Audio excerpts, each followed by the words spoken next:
इलाका किसी का भी होगा, धमाका सूरज राज का ही होगा। डीजे सूरज राज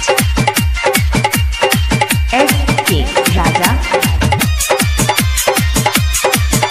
डीजे किसी का भी होगा, धमाका सूरज राज का ही होगा।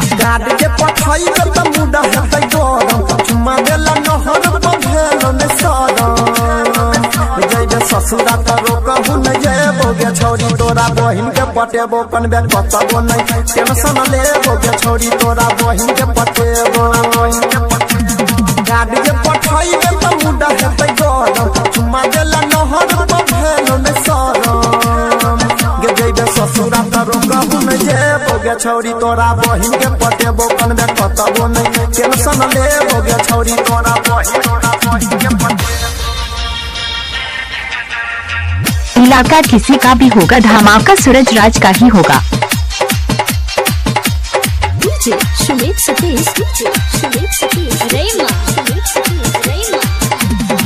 छोड़ के ते जाई छचरे जा रखी हाथ में ते आशा गे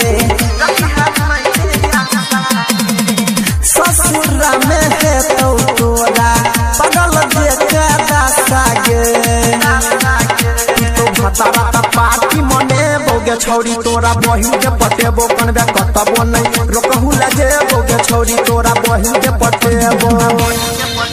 डीजे सूरज राज को इलारी सप्तरी नेपाल अपने नाम का डीजे बनाने के लिए संपर्क करें। Mobile number 98 077 37 36 2।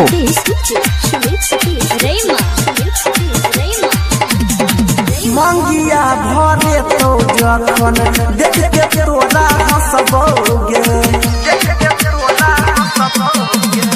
छेला पहिले तू अब तोरा बहिन संगे फंसबोगे पूरा सीना वीडियो कॉल पर देखेबोगे छोरी तोरा बहिन के पटेबो कतबो खाना जाने टेंशन लेबोगे छोरी तोरा बहिन के पटेबो।